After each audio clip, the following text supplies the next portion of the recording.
وہاں بیٹھ گئے، انہوں نے منصوبہ بندی کی، منصوبہ یہ بنایا کہ ان کو اب مدینے سے مکہ سے کیسے نکالا جائے، یہ تو اتنی طاقت پکڑ چکے ہیں۔ تو آقا علیہ السلام نے فرمایا اپنے جو صحابہ کرام تھے، آپ نے فرمایا کہ میں نے آپ کی ہجرت کی جگہ دیکھی ہے، فرمایا خواب میں مجھے رب نے دکھایا ہے وہ یثرب جس کا اب کا نام مدینہ ہے، فرمایا کہ اس بیماریوں کی جگہ ہم نے ہجرت کر کے جانا ہے۔ آپ نے صحابیوں کو حبشہ کی جانب بھیجا، فرمایا کہ وہاں سے پھر سیدھا مدینے چلے جانا۔ جب ایک ایک دو دو جاتے رہے تو جناب صدیق اکبر نے پوچھا یا رسول اللہ میرے لیے بھی کوئی حکم ہے؟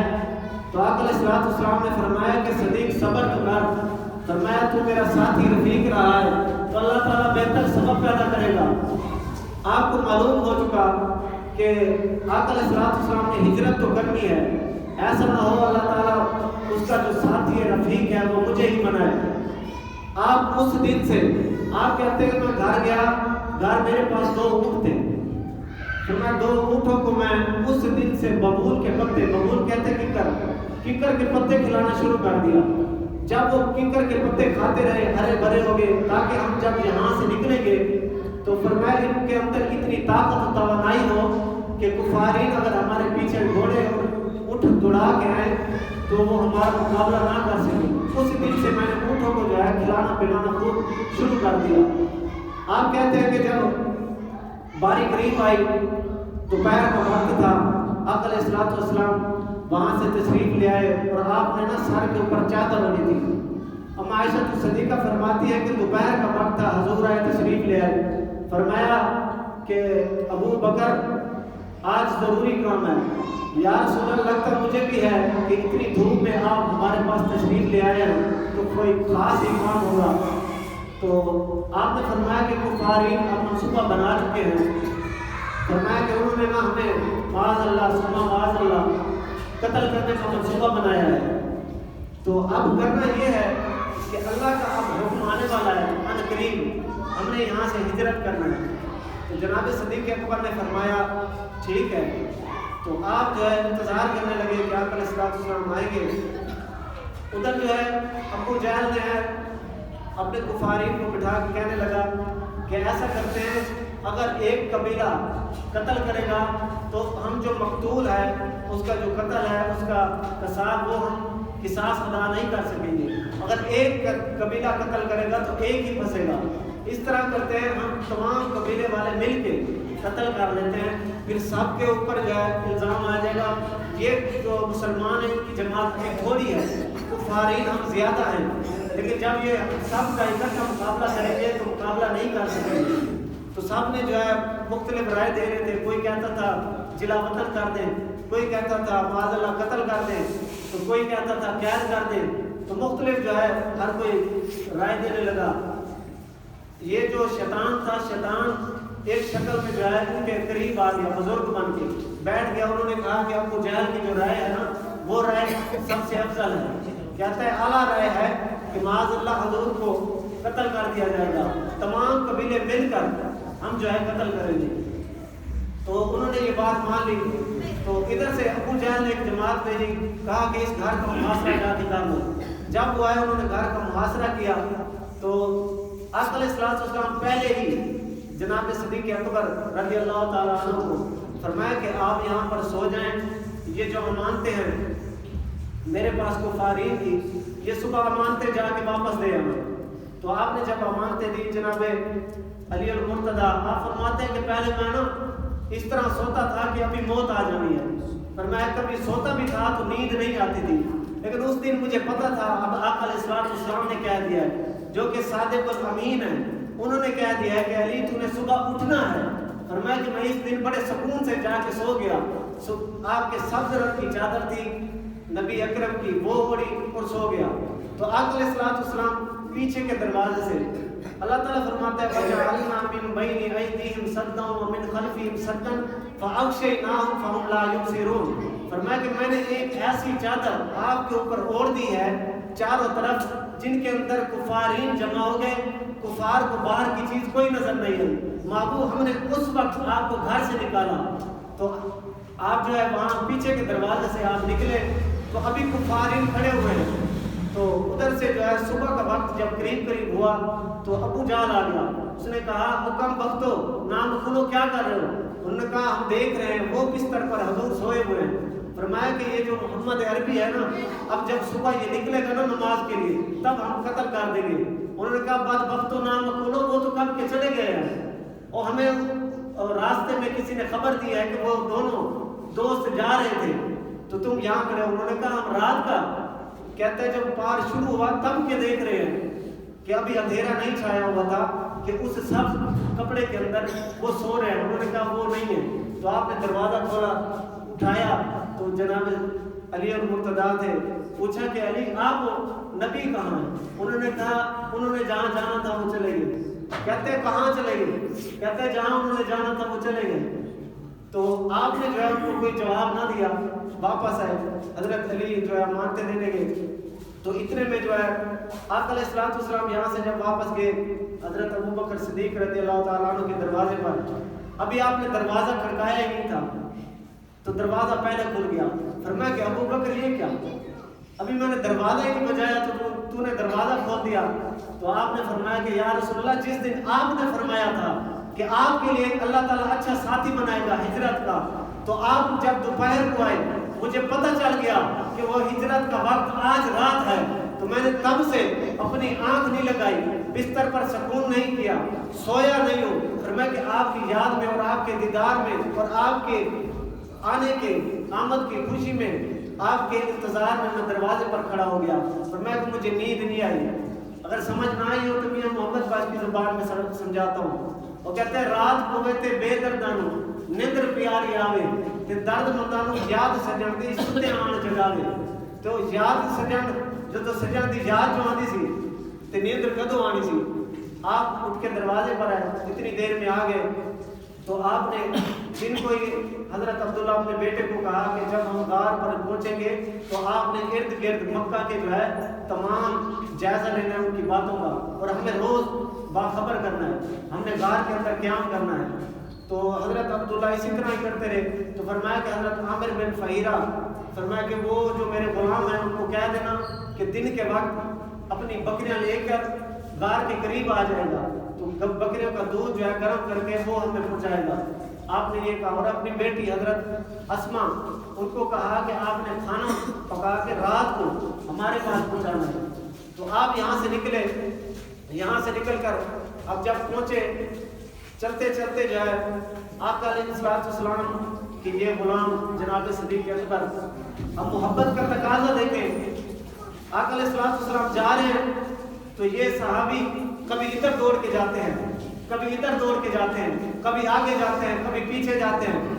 تو آقا علیہ الصلوۃ والسلام نے فرمایا کہ صدیق یہ کیا کر رہا ہے؟ کبھی آگے جاتا ہے, کبھی پیچھے جاتا ہے, کبھی دائیں جاتا ہے, کبھی بائیں جاتا ہے. فرمایا یا رسول اللہ میں اسی لیے کبھی آگے جاتا ہوں کہ کفارین آگے سے نہ آ جائیں, میں اسی لیے پیچھے جاتا ہوں کہ کفارین پیچھے سے نہ آ جائیں.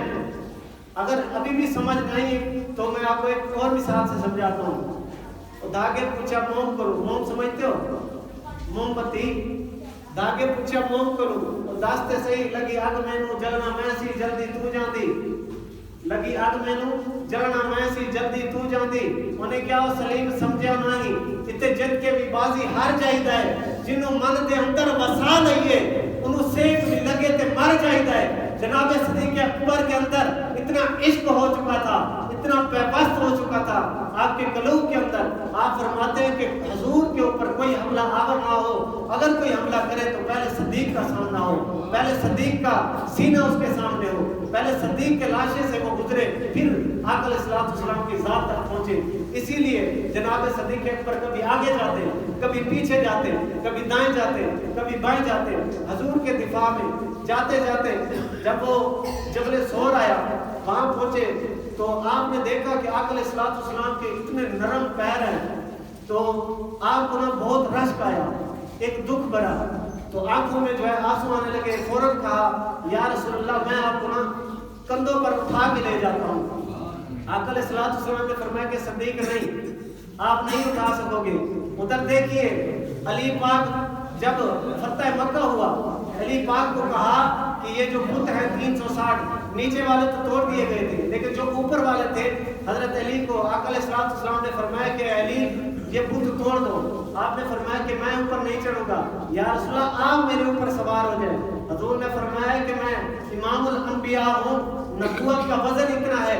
علی بے شک تو اسد اللہ و رسولی, اللہ کا شیر اور میرا شیر ہے, لیکن نبوت کا بار تو نہیں اٹھا سکتا. قربان جائے صدیق اکبر کی شان پر. ادھر آپ نے کندھوں پر اٹھایا, کندھوں پر اٹھا کے جناب صدیق اکبر کو آپ بلندی تو دیکھیں. جو سعادت مند گئے ہیں ان کو پتہ ہے مدینہ شریف کے اندر, مدینہ میں مکہ میں, مکہ شریف کے اندر غار سور, وہاں جب گئے تو آقا علیہ السلام کو کندھوں پر بٹھا کر, اور خوشی کا عالم یہ ہے کہ آپ کی ایڑیاں زمین پر نہیں لگ رہی. خوشی کا عالم یہ ہے, پپا بھار صدیق پیا جاندہ, تور پہاڑ تے چڑھیا جاندہ, او پیا جاندہ یار نبی دا, یار بھی دارے یار نبی دا. وہ انہوں نے اٹھا کے آپ کو, اور 5000 فٹ کی بلندی 9 میل سفر بنتا ہے. تو آپ جو ہے چڑھے جاتے ہیں. وہاں آپ دیکھیں جو چڑھتے ہیں, میں نے کتاب میں جو پڑھا ہے کہ وہاں ویسے ہی چڑھنا بہت دشوار ہے, بالکل کھڑائی ایسے سیدھا پہاڑ ہے. تو جناب صدیق اکبر آپ کو کندھوں پر بٹھا کے لے کے جا رہے ہیں, اور لوگ کہتے ہیں کہ جناب صدیق اکبر خلافت لیں گے. میں نے کہا ذرا دوربین لگا کر دیکھ, وہ تو نبوت لے کر چلے ہیں. لوگ کہتے ہیں جناب صدیق اکبر خلافت لے کے چلے ہیں, انہوں نے پہلے خلافت لے لی ہے, آپ تو نبوت لے کر چلے ہیں. دیکھیے تمام کائنات, آقا علیہ السلام منبع وجود کائنات ہیں, آپ فخر موجود کائنات ہیں, آپ مخلوق کائنات ہیں, صاحب کائنات ہیں, حسن کائنات ہیں, فرمائے شفیع المسلمین ہیں, خاتم الانبیاء ہیں, رحمت للعالمین ہیں, اس جہان کے لیے رحمت بنا کر آئے. آپ خاتم البدر الدجا ہیں, صدر العلا ہیں, آپ نبی کل کائنات ہیں, کائنات کے لیے آپ ہی ہیں, اور کل کائنات ہی آپ کے لیے ہیں. مقصود کائنات بھی آپ ہیں, وجود کائنات بھی ہیں, گویا کہ کل کائنات ہی آپ ہیں, آپ کے لیے ہی کل کائنات ہے. تو کائنات کو دیکھو کہاں ہے, کس جگہ پر ہے, کائنات کس جگہ پر ہے, صدیق کے کندھوں پر ہے. اب صدیق اپنے کندھوں پر سوار کر کے لے کے گئے غار کے اندر. تو حضور کو چھوڑا, اندھیرا چھا گیا تھا. فرمایا کہ یا رسول اللہ میں نے غار کو پہلے صاف کر لیتا ہوں. آقا علیہ السلام نے فرمایا کہ نہیں, ہم اکٹھے چلیں گے. یا رسول اللہ میں یہ گوارا نہیں کروں گا کہ کوئی مودی چیز ہو اور آپ کو تکلیف پہنچائے, تو پہلے صدیق اکبر ہی اندر جائے گا. تو آپ اندر گئے, اندر جا کے صفائی کرتے ہوئے آپ کو سراغ نظر آئے, اندھیرا تھا, ہاتھ کے ساتھ چیک کرتے رہے پوری غار کو ہاتھ. تو جناب صدیق اکبر کو حضور نے باہر سے ندا دی, اے نا صدیق اکبر, وہ صدیق اکبر کتنے رہ گئے ہیں. آپ نے فرمایا یا رسول اللہ یہاں سراغ کافی زیادہ ہے, میں ان کو بند کر رہا ہوں. تو اندر تو کوئی چیز نہیں تھی, آپ کے پاس ایک چادر تھی, پٹکا تھا, وہ پگڑی بھی اسی کے ساتھ باندھتے تھے. تو بعض روایات کیا اندر آتا ہے کہ آپ کی اوڑھنے والی چادر تھی جو کہ آقا علیہ السلام کو آپ کو تحفہ دی تھی. آپ نے نا وہ پھاڑ کے وہاں لگاتے گئے سوراخوں کے اندر. تو وہاں جو سانپ رہنے والا تھا اس نے 70 سوراخ کیے ہوئے تھے. کتنے؟ 70 سوراخ کیے ہوئے تھے. اور حضرت موسیٰ علیہ السلام کے دور سے پہلے کسی نبی سے اس سانپ نے سن رکھا تھا. یہ مدارج النبوت کے اندر یہ حوالہ موجود ہے. تو 600 سال پہلے حضرت موسیٰ علیہ السلام کے پاس آیا. حضرت موسیٰ علیہ السلام سے پوچھا کہ بتاؤ مکہ کا راستہ کدھر ہے. وہ جو وہاں سانپ آیا تھا انہوں نے کہا تو نے یہ پوچھ کر کیا کرنا ہے. انہوں نے کہا مجھے کسی نبی سے میں نے سنا تھا کہ آخر الزمان نبی نے آنا ہے, اسی راستے سے آنا ہے. وہاں جو مکہ ہے اس کے ساتھ ایک پہاڑ ہے, وہاں اس نے قیام پذیر ہونا ہے, اسی لیے میں وہاں جانا چاہتا ہوں. پہلے میں نے 600 سال انتظار کر لیا ہے, لیکن اب میرے دل کے اندر محبت بڑھ گئی ہے. دیکھ یار کیسے نبی ہیں, اور کیسا صدیق ہے, اور جانوروں کے دل میں بھی محبت ان کے لیے پیدا ہے. فرمایا کہ وہاں ایک صدیق آنے والا ہے, ایک نبی آنے والا ہے. تو 600 سال مجھے ہو گئے ہیں, تو میں پھر رہا ہوں, اب میں نے اس غار کے اندر جانا ہے. آپ نے فرمایا کہ یہ سیدھا راستہ چلا جا. تو جب وہاں آ کے سانپ پہنچا کئی عرصے کے بعد, تو اس زمانے سے بھی 571 سال بعد آقا علیہ السلام کی آمد ہوئی ہے. 600 سال اور 571 سال کتنے ہوں گے؟ 1171 سال. 1171 سال کے بعد جب آقا علیہ السلام اور جناب صدیق اکبر اس غار کے اندر آئے تو جب دھیمی دھیمی خوشبو پہنچی نا غار کے اندر، جناب صدیق اکبر نے تو سارا بند کر لیا تھا، تو آقا علیہ السلام جب اپنے روشن چہرے کے ساتھ اندر گئے تو غار روشن ہو گئی۔ جب روشن ہوئی تو آقا علیہ السلام نے فرمایا کہ اب میں تھک چکا ہوں، ابو بکر میں سونا چاہتا ہوں۔ کیا کرنا چاہتا ہوں؟ سونا چاہتا ہوں۔ یار آپ کا ابو بکر صدیق نہیں ہے؟ اونچی بولیے ذرا سبحان اللہ۔ تو آپ نے کہا کہ میں ذرا سونا چاہتا ہوں۔ آپ نے فرمایا گود میری حاضر ہے یا رسول اللہ۔ آقا علیہ السلام نے فرمایا اسی لیے تو سونا چاہتا ہوں کہ آپ کی گود حاضر ہے۔ تو اتنے میں آقا علیہ السلام کو انہوں نے سلایا گودی کے اندر۔ گودی کے اندر جب سوئے تو ایک سوراخ آپ کو بعد میں نظر آیا، آپ نے کہا کہ اس سوراخ سے کوئی بری چیز نظر نہ نکل آئے اور آقا علیہ السلام کو نقصان نہ پہنچائے۔ تو آپ نے جو ہے اس سوراخ کو بھی اپنی ایڑی کے ساتھ بند کر دیا۔ جب بند کیا تو ادھر سے جو ہے سانپ آ گیا۔ سانپ نے جو ہے پہلے دھکا لگایا۔ اب فطرت کا کہتا ہے کہ جب انسان کو کوئی چیز لگتی ہے تو وہ ڈر کے مارے پیچھے ہوتا ہے، ایسے جھٹکا لگتا ہے، لیکن وہاں دیکھیے اس کا عشق۔ تو آقا علیہ السلام کے دفاع کے اندر اب سرکار گودی میں سوئے ہوئے ہیں، نیند فرما رہے ہیں، تو آپ نے ایڑی مبارک رکھی ہوئی ہے۔ تو سانپ آیا، اس نے پہلے دھکا لگایا، ڈسا نہیں۔ اس نے کہا کہ یہ جو حضور کے ساتھ آیا ہے یہ بھی کوئی رفیق ہے، اللہ کا مقرب بندہ ہے۔ اس نے جو ہے ڈسا نہیں، تو انہوں نے پہلے دھکا لگایا۔ جناب صدیق اکبر نے پھر زور دیا، پھر اس سانپ نے اندر سے حال زبان سے کہا، اس نے کہا صدیق اس غار کے اندر میں نے 70 سوراخ کیے، فرمایا کہ اگر ایک سوراخ کوئی بند کر لے گا تو میں باقی سوراخ سے آ جاؤں گا، تو نے 70 کے 70 بند کر دیے، ایک سوراخ یہ جو مجھے نظر آیا ہے یہاں پہ بھی تو نے ایڑی رکھ دی ہے، فرمایا کہ میں اس غار کا مالی ہوں۔ اس نے کہا اگر تو اس غار کا مالی ہے، جناب صدیق اکبر نے فرمایا اگر تو غار کا مالی ہے تو میں فصل بہار کا مالی ہوں۔ فرمایا کہ تو لگا لے جتنا زور لگاتا ہے لیکن میں تجھے نہیں آنے دوں گا۔ اس نے کہا صدیق مجھے 1171 سال ہو گئے ہیں، میں حضور کے دیدار کی خاطر آج یہاں پہنچا ہوں، تو نے ایک دروازہ کھلا تھا وہ بھی بند کر دیا، اور میں آسے پاسے عمر گزاری تے جھلے خار ہزاراں مالی باغ دیکھن نہیں دیتا آیا جدو بہاراں۔ فرمایا کہ آج مالی باغ ہی نہیں دیکھن دیتا جدو بہاراں آئے نے۔ فرمایا کہ صدیق پیر ہٹا لے، آپ نے کہا میں نے پیر نہیں ہٹانا، تو آپ نے جب پہلا ڈگ مارا تو ادھر مولانا روم رحمۃ اللہ علیہ فرماتے ہیں، ان کی زبان میں آپ کو بتاتا چلوں، فارسی کے اندر یہ ہے کہ چوں مرموع بندے کمر چوں مار میں پویم بسر۔ آپ کہتے ہیں کہ اس سانپ نے کہا جناب صدیق اکبر کو چوں مرموع بندم کمر چوں مار میں پویم بسر، فرمایا کہ ادھر ادھر میں زندگی بسر کرتا رہا لیکن حضور کے مصداق کے لیے، حضور کے دیدار کے لیے در غار غم دارم مقرر یار غار عشق تو۔ فرمایا کہ جب عشق کے اندر اس غار کے اندر میں آ گیا، حضور کے عشق کے اندر اس غار کے اندر آ گیا، لیکن حضور کے عشق میں نے اتنے دن بسر کیے تاکہ دلم محضوب بود در دم زہ فضو بود۔ فرمایا کہ اتنے میں نے دن بسر کیے اس لیے کہ ایک دن محبوب آئیں گے، میں ان کا جلوہ تکوں گا، فرمایا کہ میں ان کا چہرہ تکوں گا۔ ایک نبی سے سنا تب میں نے دعا کی یا اللہ مجھے اتنی عمر عطا فرما کہ میں اس نبی کا دیدار کر سکوں، اس نبی کے چہرے کو تک سکوں۔ تو رب تعالیٰ نے مجھے اتنی لمبی عمر بھی دی۔ صدیق تو پھر بھی نہیں دیکھنے دیتا تا چند در کے در خوب ود جانے فقار عشق تو۔ فرمایا کہ حضور کے عشق میں اتنا عرصہ یہاں پر جب آیا غار کے اندر میں نے سر رکھ دیا۔ فرمایا کہ سانپ نے کہا کہ میں نے سر رکھ دیا اور میں نے کہا فقار کو کبھی تو نے کھانا پینا نہیں ہے، اب حضور کا دیدار ہی اس سے ہی مشرف ہونا ہے، اس سے ہی تو نے کھانا ہے۔ سانپ کہتا ہے اتنا عرصہ میں بھوکا پیاسا سر رکھ کر سویا رہا۔ فرمایا ایبم مکلا یا قلم گرگیز ہستی بے قسم۔ فرمایا کہ اس قید خانے میں اپنے آپ کو ڈالا، 1171 سال مجھے ہو گئے یہاں پڑے ہوئے۔ فرمایا کہ آج جب باری آئی ہے دیکھنے کے لیے تو تو مجھے دیکھنے نہیں دیتا۔ فرمایا چنان نداخت پیغمبر سے لطف خویش آ رہا۔ فرمایا کہ میرے اندر بھی لطف ہے، میرے اندر بھی جی ہے، میرے اندر بھی سانس ہے، میرے اندر بھی روح ہے۔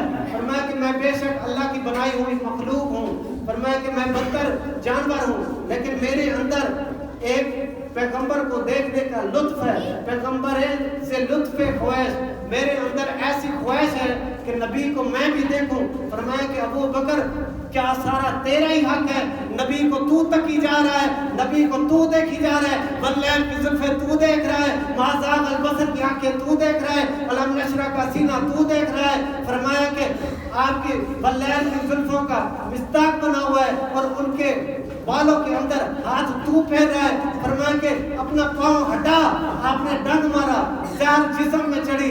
یہاں میاں محمد باش فرماتے ہیں اگ تے عشق دوویں برابر، اگ دا نام عشق دا نام اچیرا، اگ لگے تے بجاوے پانی، دس عشق دا دارو کیڑا۔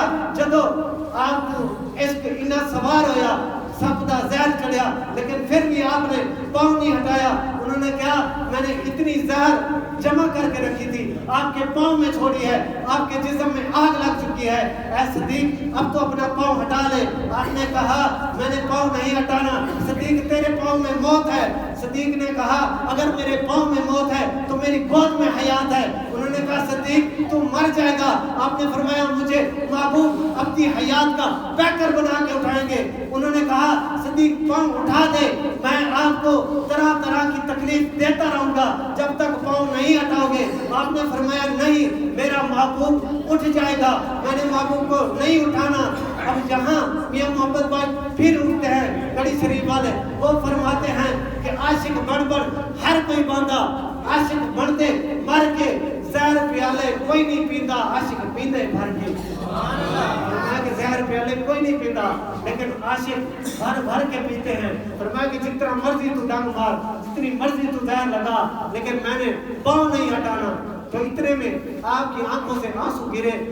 آقا علیہ السلام کے چہرے اقدس سے جب زہر اتنا زیادہ ہو گیا، جسم میں آگ لگ گئی، تو آقا علیہ السلام نے فرمایا ما یبکی کا ابا بکر، او میرے ابو بکر تینوں کی نے روا دیتا ہے۔ آپ نے فرمایا یا رسول اللہ مجھے سانپ ڈس رہا ہے۔ آپ نے فرمایا کہ صدیق کیوں گھبراتا ہے؟ موت اگر قدموں میں ہے تو حیات تیری گود میں سوئی ہوئی ہے۔ آپ نے فوراً دعا میں دھیان لگایا آپ کے پاؤں پر۔ جناب صدیق اکبر فرماتے ہیں مجھے ایسا محسوس ہوا کہ لعاب پہلے لگا ہے یا درد پہلے لیا ہے۔ اس طرح اتنا اثر۔ اب دیکھیے آپ کی فضیلت دیکھیے، ادھر آپ کے پاؤں پر لعاب میں دھیان لگا رہا ہے، ادھر دیکھیے غزوہ خیبر کے موقع پر حضور آئے، فرمایا آئینہ ابن ابی طالب، فرمایا کہ ابو طالب کا بیٹا علی کدھر گیا ہے؟ سب نے کہا اس کی آنکھوں میں درد ہے، وہ تو سوئے ہوئے ہیں۔ تو آقا علیہ السلام نے فرمایا اس کو بلاؤ، اپنا لعاب میں دھن ڈالا آنکھوں کے اندر۔ علی اٹھے اور جا کے مرحب کو قتل کیا، خیبر فتح کیا، دروازہ اکھیڑ دیا۔ ادھر جناب صدیق اکبر کی باری ہے، یہاں پیروں کے اندر لعاب میں دھن لگ رہا ہے، یہ فضیلت ہے۔ ادھر دیکھیے حضرت علی آقا علیہ السلام کے بستر پر سوئے ہوئے ہیں، ادھر جناب صدیق اکبر حضور کا بستر بنے ہوئے ہیں، ادھر انہوں نے بستر اوڑھا ہوا ہے، لیکن ادھر صدیق اکبر حضور کا بستر بنے ہوئے ہیں، حضور نے اپنا چہرہ اقدس رکھا ہوا ہے۔ تو یہ مقام اور بلندی ہے۔ اب کائنات کے اندر دیکھیں جب سوئے ہوتے ہیں تو عام طور پر جب لوڈ شیڈنگ ہونا تب ہمیں تارے نظر آتے ہیں۔ یہ لوڈ شیڈنگ بھی اس لیے ہوتی ہے کہ کبھی تارے بھی دیکھ لیں کرو۔ تو ہم کیا کرتے ہیں جب سوتے ہیں تو ہمیں چاند اور تارے نظر آتے ہیں، جب ہم ایسے ہوتے ہیں تو ہمیں چاند نظر آتا ہے، آسمان دنیا کا چاند تب نظر آتا ہے۔ اب ساری مخلوق چاند کو دیکھتی ہے سر اٹھا اٹھا کر۔ اس دن ابو بکر صدیق چاند کو دیکھ رہے ہیں سر جھکا جھکا کر، آپ نے سر نہیں اٹھایا۔ ہاں اس لیے کہ دنیا کا جو چاند ہے وہ آسمان دنیا پر کھڑا ہے، پر آسمان دنیا کا نبوت کا جو چاند ہے وہ جناب صدیق اکبر کی گود میں رکھا ہوا ہے۔ آپ کا یہ مقام، آپ کی یہ رفت، آپ کی یہ بلندی۔ تو جب سانپ نے ڈسا، زہر چلی تو پیر ہٹایا، سانپ آیا، مخاطب ہوا، یہ ساری باتیں بتائی کہ صدیق کے ساتھ اس طرح میرا وہ ہوا مناظرہ، تو صدیق نے پاؤں نہیں ہٹایا تو اس لیے میں نے ڈس لیا۔ انہوں نے فرمایا کہ تو نے کیوں ڈسا؟ تو وہ یہ معاذرہ بتانے لگا تو آقا علیہ السلام یہاں مفسرین نے جو ہے لکھا ہے، انہوں نے کہا کہ یار یہ ضروری تھا جب حضور نے پوچھ لیا تھا سام سے کہ تو بتا کیوں لڑا، وہ اتنا بتاتا کہ آپ کا دیدار کرنا چاہتا تھا اس لیے لڑا نہیں، اس نے کہا میں ایسے آیا، میں وہاں سے آیا، فلاں نبی نے بتایا، ایسے اللہ نے عمر دراز کی، پھر میں چلتا چلتا غار میں آیا، 70 سوراخ کیے، پھر ایسے کیا، پھر میں اتنے دیر بھوکا رہا، میں نے کچھ نہیں کھایا، میں ایسے کرتا رہا، صدیق کو ایسے کہتا رہا، اس نے میری بات نہیں مانی، اس لیے میں نے ڈاس لیا۔ تو مورخین لکھتے ہیں کہ جہاں بات ہونا اعتدال کی تو وہاں کمی کی جاتی ہے، تو یہاں اختصار کی بات نہیں تھی، تو سانپ بھی اس دن کہتا ہوگا کہ یار بات نا اب کرتے جائیے حضور کے ساتھ، اب مقام ایسا آ گیا ہے، اب چہرہ بد تو ہاں ایسا آ گیا ہے، اب خوشبوؤں کی لذت ایسی آ چکی ہے کہ باتیں کرتا ہی جاؤں۔ ابھی بہت لمبا چوڑا واقعہ ہے، تو یہاں سے میں مختصر کرتا ہوں، ٹائم مختصر ہے۔ صاحب نے جب دہشت ظاہر چڑھی، آقا علیہ السلام کو جناب صدیق اکبر نے کہا حضور مجھے نا پیاس لگ چکی ہے، تو آپ نے فرمایا کہ کوئی بات نہیں، پیاس لگی ہے تو جا۔ فرمایا کہ رویا ان ابا بکر عطش فی الغار فقال، یا آخری حدیث سنیے، علیہ السلام اذهب الى صدر الغار، فرمایا صدیق اکبر غار کے سینے پر چلا جا، تجھے پانی مل جائے گا۔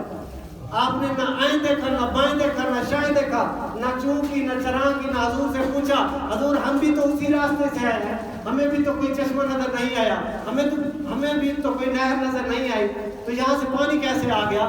تو آپ نے بھی، کیونکہ آپ سب سے پہلے جو تصدیق کرنے والے تھے، آپ نے فرمایا کہ حضور جب بھی بولتے ہیں تو سچ ہی بولتے ہیں، آپ جو ہے وہاں سے سیدھا چلے، اذهب الى صدر الغار۔ یہاں عاشق کہتے ہیں ہم نے قطرہ دیکھا نہ سمندر دیکھا، بس تیری جھلک نظر آئی وہیں ڈوب گئے، بس حضور چلے۔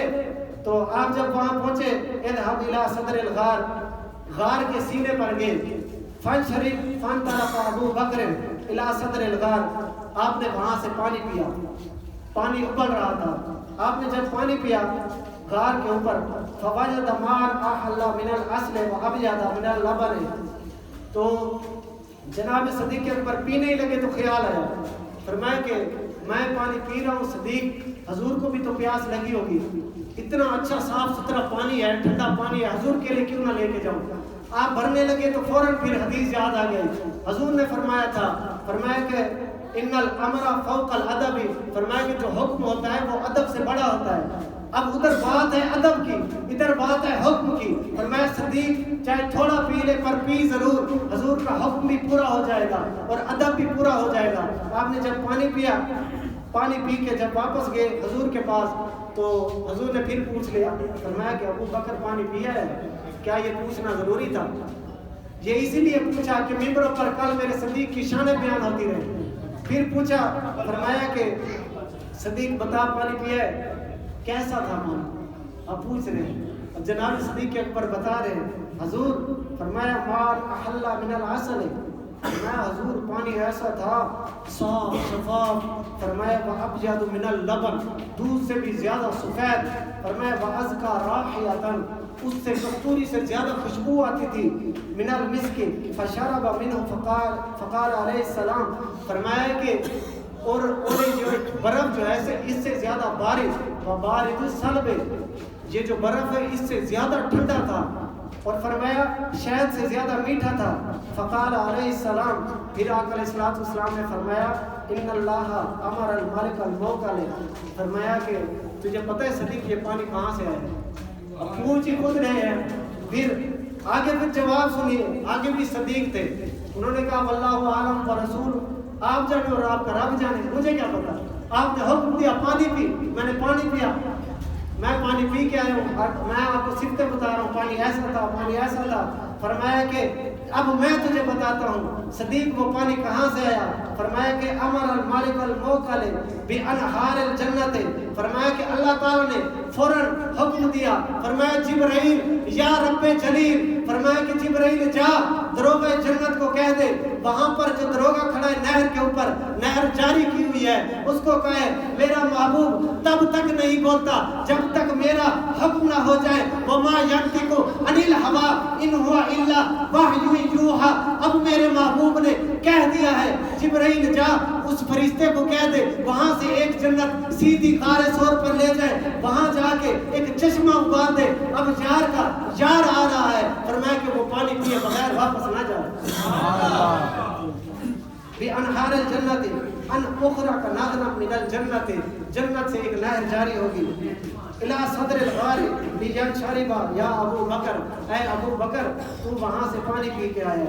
قال ابو بکر یا رسول اللہ, تو جناب صدیق اکبر نے فرمایا یا رسول اللہ کیا ابو قحافہ کا بیٹا ولی عند اللہ ھذ المنزلۃ, فرمایا کہ کیا ابو قحافہ کا بیٹا اتنی منزل پا چکا ہے, اتنا رتبہ پا چکا ہے, اتنی شان پا چکا ہے کہ نبی کے قدم میرے کندھوں پر لگے.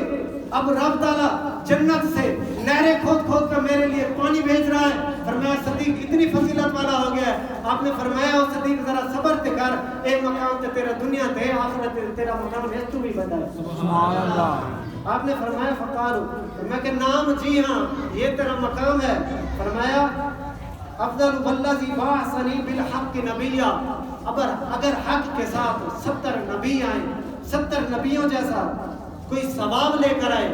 70 نبی, ایک نبی کی جو شان ہے تمام مخلوق سے افضل ہے. فرمایا 70 نبی, 70 نبیوں جتنا اگر کوئی ثواب لے کر آئے, فرمایا لا يدخل الجنت, جنت میں داخل نہیں کیا جائے گا. کیوں؟ مبغاض کا. فرمایا کہ اگر کوئی بندہ 70 نبیوں جتنی نیکیاں لے کر آئے, لیکن فرمایا مبغاض کا, لیکن اگر اس کے قلوب میں, اس کے دل میں تیرے لیے تھوڑا سا بھی بغض ہوگا, لا يدخل الجنت, میں اس کو جنت میں کبھی داخل نہیں کروں گا. فرمایا کہ آپ کے لیے تھوڑا سا بھی اگر بغض ہوگا, ولو کان عملہ عمل 70 نبیا, 70 نبیوں جتنا چاہے مرضی جتنا عمل لے کے آئے, اے صدیق میں اس کو جنت میں داخل نہیں کروں گا. اسی لیے حضور نے فرمایا ہے, ٹائم ختم ہو گیا, وزیرائے من اہل السماء, فرمایا کہ 2 وزیر میرے آسمانوں کے اوپر ہیں, وزیرائے من اہل الارض, اور زمین کے اندر بھی میرے 2 وزیر ہیں. فرمایا کہ وزیرائے من اہل السماء, آسمان کے اوپر جبرائیل و میکائیل, جبرائیل اور میکائیل آسمانوں پر میرے 2 فرشتے ہیں.